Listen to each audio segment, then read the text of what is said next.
ungladdened by your triumphant return.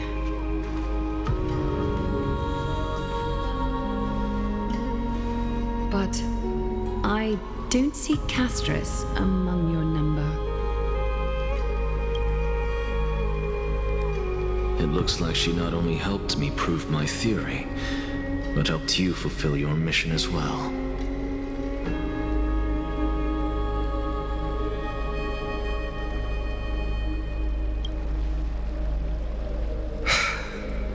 I agree.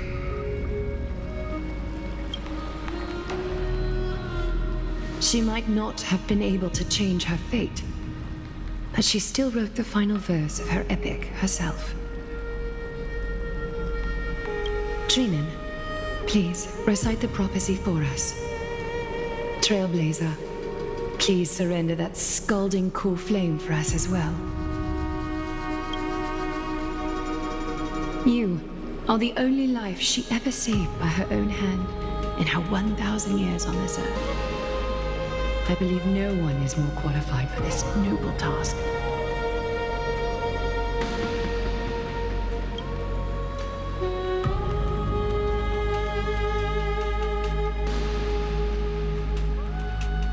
O gods who have returned, and gods who are still watching, today we bring you a soul laid bare. The Hand of Shadow, Thanatos, remembered their name from the past. From daylight they came, and to their fragrant dwelling they return, to walk now among your ranks.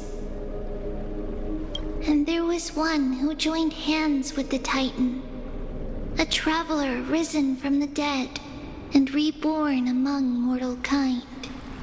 He is the everlasting night, and shall now proclaim in his good name, O Majesty of the 12 Titans, pillars of the world, we seek your divinity to mend the rifts of the world.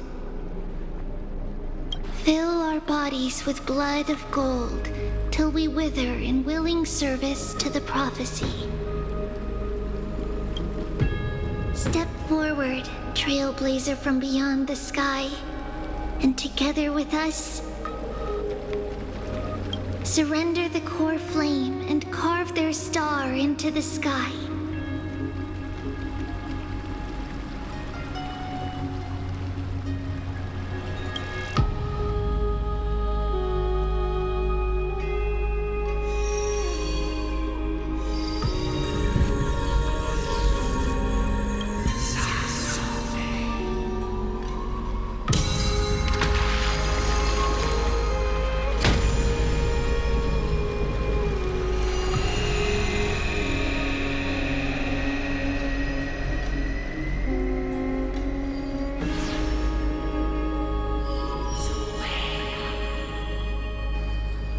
Constellation for death. For life and death, to be more precise.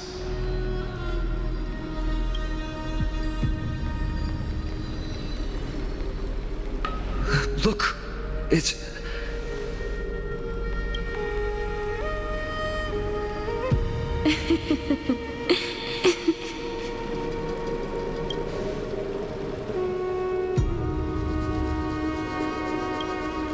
No, it's only a divine echo. I think she's here for the trial.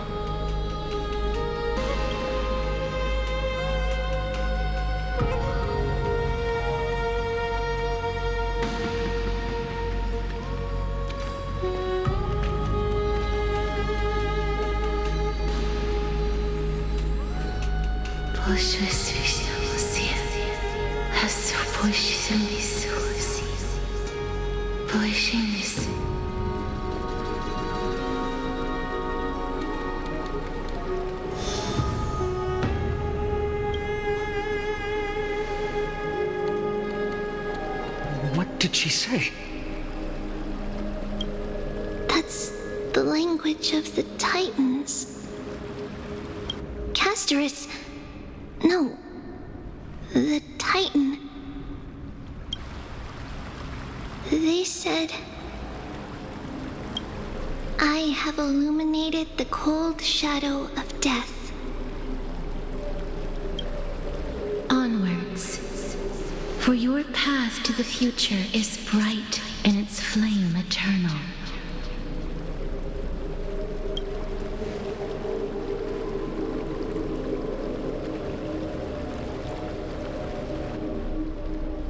Do not forget.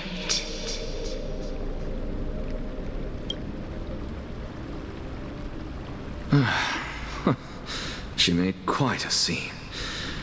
I suppose it's my turn now. I won't stop you. Professor, you...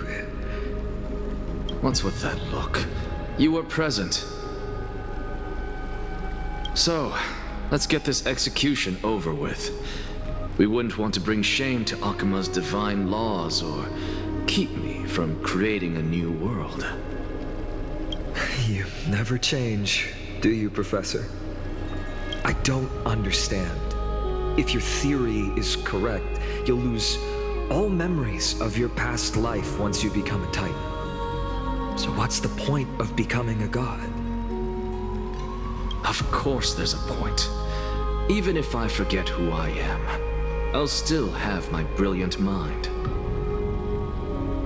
It goes without saying, I'll find a way to retrieve memories of my past life. Besides, I still have you, don't I? I still don't really understand what you said during the assembly. Even if it were true, things reforged from memory could never be the same as the original anyway. Then allow me to tell you right now that you're wrong. What exactly are we? My answer is that the Chrysos heirs are the future Titans and vice versa. Of course, this answer only applies to us. So, what are we when it comes to regular mortals? The very essence of the world, our souls, are tiny invisible seeds that hold records of each person's memories of the world. And we are the buds that sprout from these seeds to grow into great trees. Is that what new sporism means? Correct. Once our physical bodies are born, we become new extensions of the world. From there, we plant our seeds into someone's memories and then scatter them into the hearts of countless people in the future. Just as seeds are affected by their environment, so too will our appearances differ across memories. But the partial memories we carry will always be the same, because that is just how the world is. To destroy our very existence, one must destroy the world itself. But we have someone who will still live on with his perfect memory. That person is you, child of Kefali. This is what it means to be the world-bearing Titan. So, carry everything of this world and live on. Don't disappoint those most precious to you. Don't disappoint Lady Goldweaver. And especially, don't bring dishonor to my theory.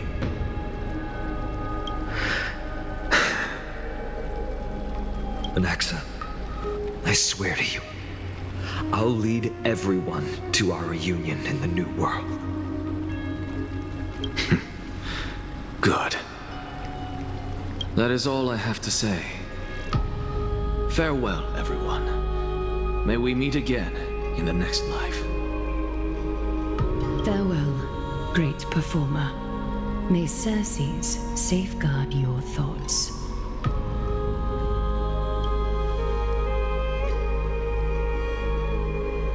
Are you satisfied, Honorable Titan? Very. I hereby swear I have borne witness. Anaxagoras of the New Sporists and the Grove of Epiphany has successfully overcome the trial of reason. Thus, I shall confer upon you these words. You shall transcend the peaks of purity and return to corruption and hardship. Oh, so that's a god's prophecy. It sounds like you just rephrased my past, present, and future. Oh, Circes. Is that all you've got?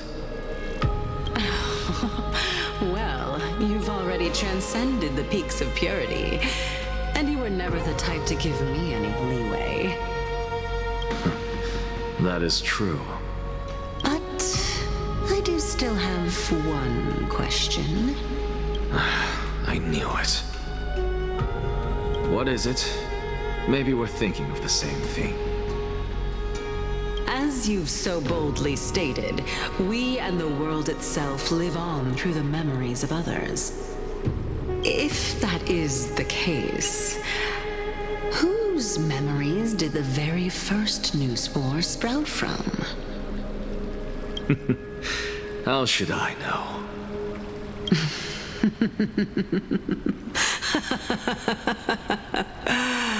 Oh my. But, since we are both equally curious, we should allow the children of humanity who come after us to investigate in our stead.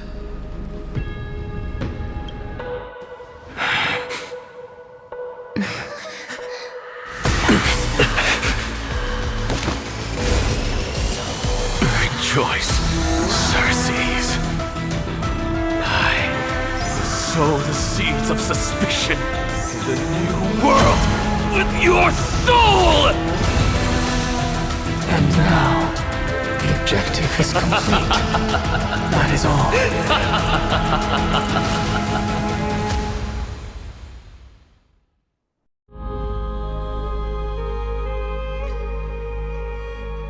Thankfully, she's still alive. Was March 7th also in this condition when she was first rescued by the Express?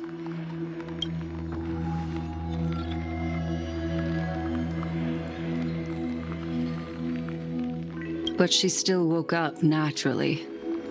Looking on the bright side, that might happen this time as well.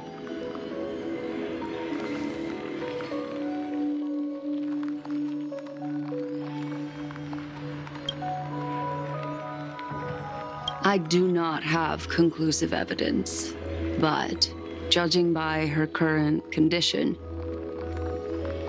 perhaps March 7th's memories have been hijacked. Think about it, Miss Himiko. What will happen when someone loses their ability to remember?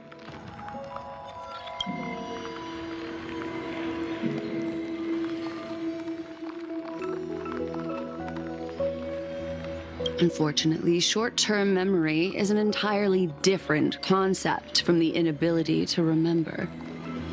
Perhaps, but an individual who has lost their ability to remember turns into nothingness. The belief of the Garden is that everything in this universe can be interpreted through memories. This is the driving force behind the continuance of this path. The past is made up of memoria, while the future is a possibility that will eventually be converted to memoria. But the present, it doesn't really exist, and it's only an abstract expression. Therefore, when a person is affected by the path and loses their ability to remember, their physical form will also be affected. These ice crystals are a manifestation of that.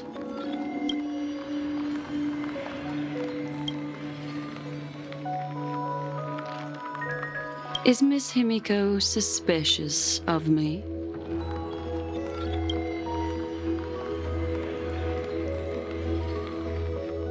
In other words, now is the time for me to prove my innocence. That's not a problem, of course. The true reason behind my intentions is that Amphorius holds special significance. For some memo keepers of the Garden with extremist views, it is a perfect example. A world that can only be seen through the Garden's mirror means that memo keepers have the right to keep the world in their private collection. If those Pathstriders of Remembrance were to uncover the secrets of Amphorius first, they might unleash their wild ambitions and remodel more worlds into a similar form.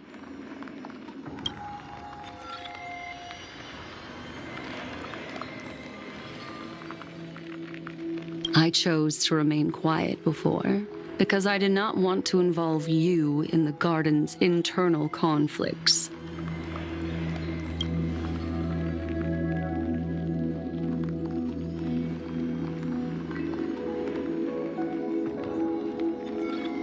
You can be even bolder with your guesses. The people that I'm talking about, they aren't just individuals. They are an organization that has already attached itself to the pinky finger of Fu Li.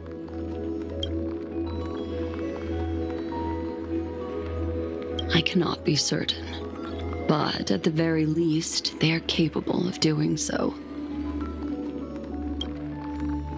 I am deeply sorry about what has happened to March 7th.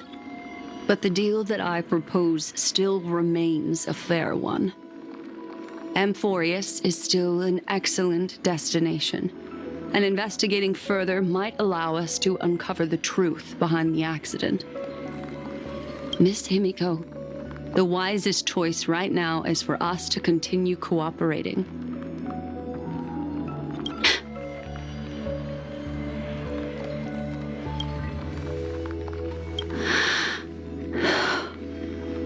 Let me take back a part of what I said just now, Miss Himiko. Although we indeed struck a deal, it seems like I have involved you in some unforeseen danger. Please accept my deepest apologies.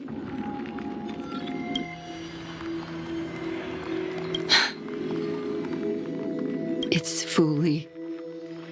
Their gaze has just swept across Amphorius.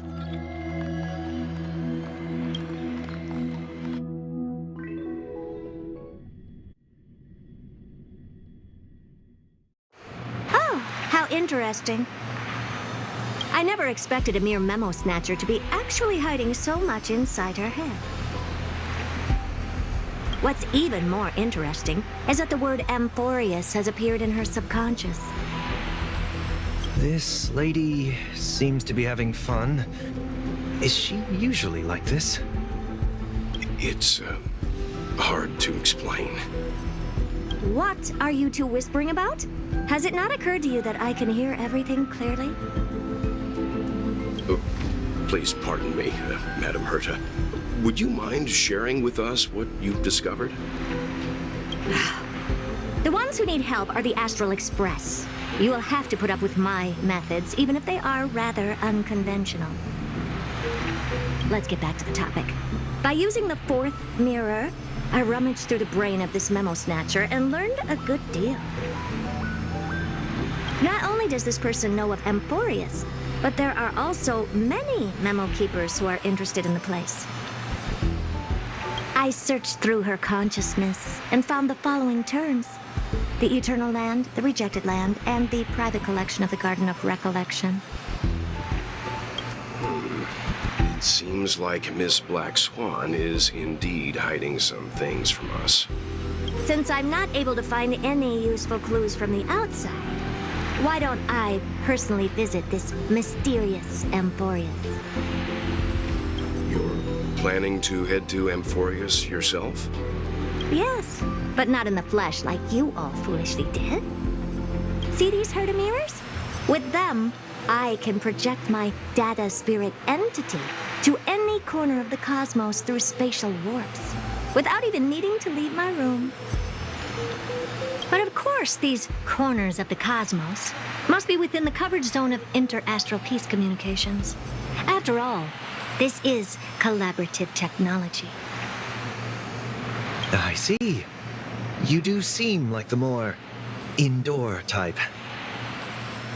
Although that star zone is not within the network of the IPC, the Express itself can serve as a signal station. Come, give me the astral chart coordinates. Then, sit back and enjoy the show.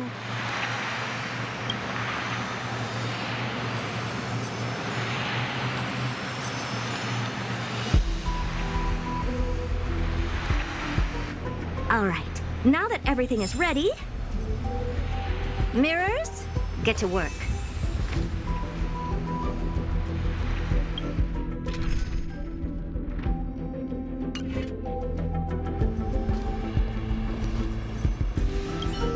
Madam, watching you work has been an enlightening experience for me.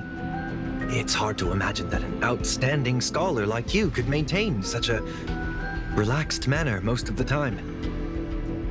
Your calm and collected nature is truly a trait that I should learn. This brat. Why does everything that comes out of his mouth sound so snarky?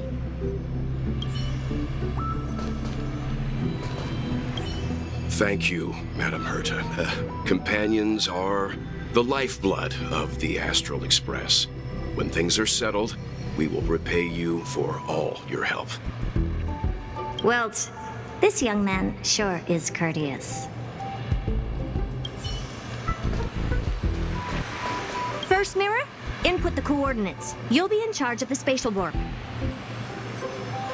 As you command, Madam Herta. The preparations are complete. I wish you a pleasant journey ahead. Second mirror, prepare for the thought refraction.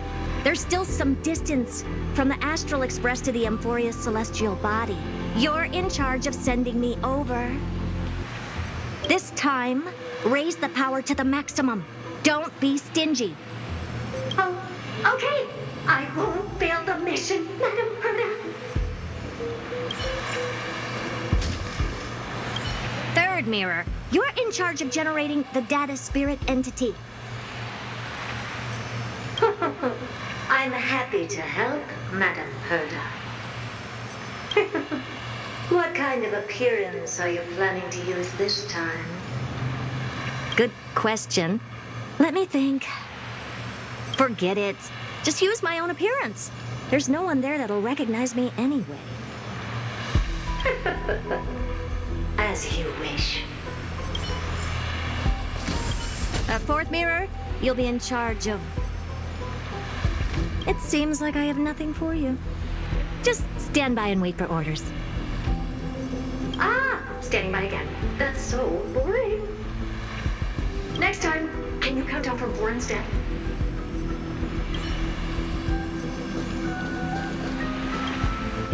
Preparation of the data spirit entity complete. Thought refraction at max power. Excellent. The first mirror. Let's get going. Have a safe trip, Madam Herta. May your journey yield good results. Coordinates input complete. Preparing to activate spatial warp. Destination, unknown celestial body, Amphorius. Spatial warp countdown. 5, 4, 3, 2, 1. Warp activated. Oh! So that's Amphorius? Its appearance is, well, sure is unique. Second mirror. Prepare for thought refraction. It's time to send me in. All right. Please read the safety protocols carefully. Can't you hurry up? Yes, ma'am.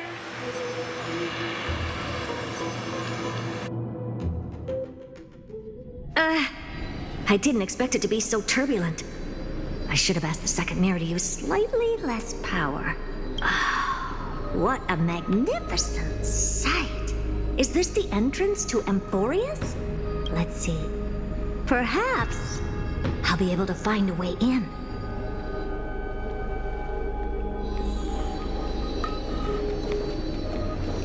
What's this? A statue? It's ugly. I don't like it.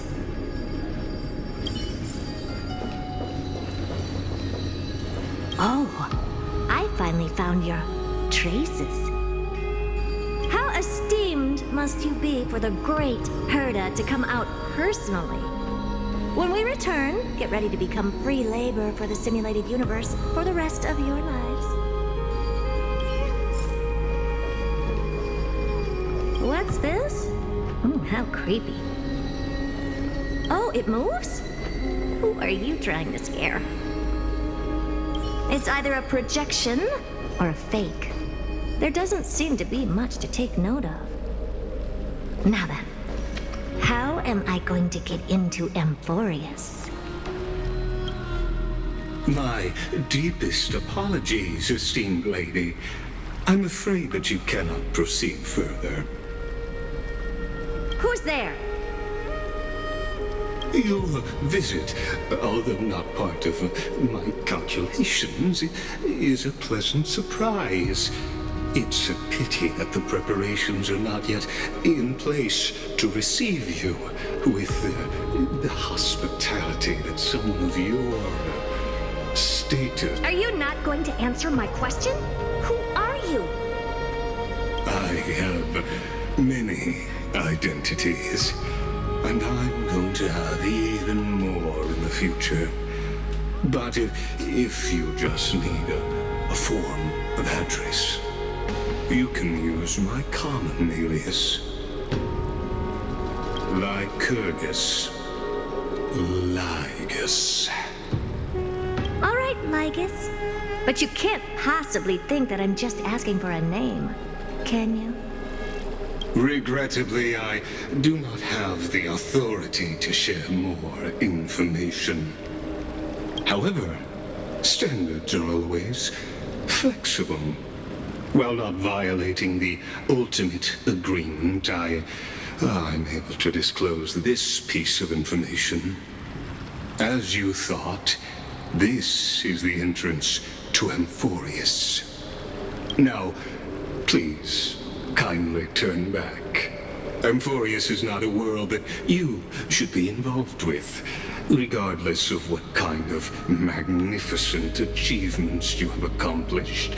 This place will not open its doors so easily. You seem to understand me very well. Then you should know that I have no reason to listen to you. Your reaction is completely within my calculations. Despite my long years as a watcher, it seems like my assessment of human nature still remains accurate. From you, I'm able to sense a beautiful desire for knowledge. But my answer remains unchanged. Madam, it is with the utmost goodwill that I suggest you return to where you came from. Let's assume for a second that I'm not so well-mannered, and that I insist on uncovering the secrets hidden behind you, Mr. Lygus.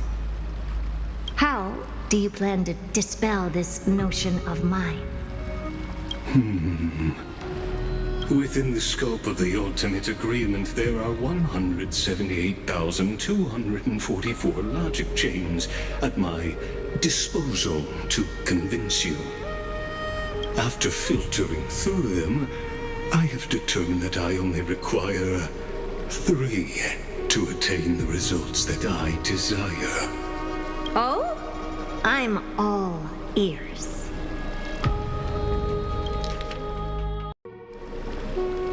First, for reasons that cannot be disclosed, Amphorius is a completely isolated celestial body.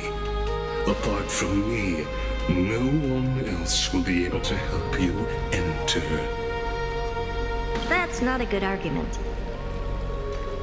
Second, if your plan is as you've alluded to previously, to force me into cooperating by showing hostility. Do know that, just like you, I have basked in the gaze of the erudition.